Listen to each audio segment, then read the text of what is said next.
دنیا میں جنت کمانے کا سب سے آسان ذریعہ مال خرچ کرنا، جس کے لیے آپ نے صرف ایک فیصلہ کرنا۔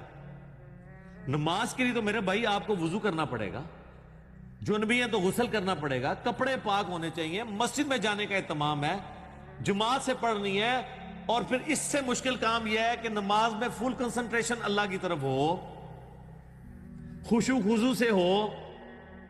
اس طرح کی تو ایک نماز پڑھنا بھی 60 سال کی زندگی کے اندر ایک مشکل کام ہے، لیکن مال خرچ کرنے والے کو اس میں سے کچھ بھی نہیں کرنا پڑتا۔ مال خرچ کرنے کے لیے نہ آپ کو وضو کرنے کی ضرورت ہے یا مال خرچ کرنے کے دوران ایک ایک روپے کے اگینسٹ جو ہے وہ اللہ تعالیٰ کا تصور ذہن میں لانے کی ضرورت ہے؟ نہیں، شروع میں آپ نے نیت کر لی اللہ کے لیے، دیٹس آل۔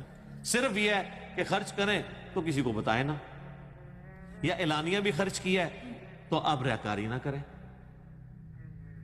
عزت نفس کی حفاظت کریں، چھپا کے کریں تو بات ہی ختم۔ وہ تو بخاری مسلم میں حدیث ہے، 7 لوگوں کو اللہ کے عرش کا سایہ نصیب ہوگا، ان میں سے ایک وہ ہے کہ دائیں ہاتھ سے صدقہ کرے تو بائیں کو خبر نہ ہو۔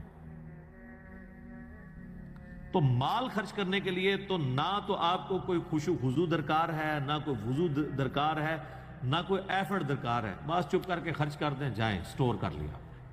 سب سے آسان جنت کمانا۔ سیدنا عثمان غنی رضی اللہ تعالیٰ عنہ نے جنت جو ہے نہ بہادری کے اوپر کمائی ہے، نہ زیادہ قرآن پڑھنے کے اوپر کمائی ہے، تینوں دفعہ جو جنت کی بشارت ہے مال خرچ کرنے کی۔ ایک دفعہ جو ہے وہ کنواں اللہ کی راہ میں خیرات کیا، دوسری دفعہ مسجد نبی کے لیے زمین لے کے خیرات کی، تیسری دفعہ غزوہ تبوک کے موقع پر جو ہے وہ مجاہدین کے لیے سامان اونٹوں سے بھرا ہوا دیا۔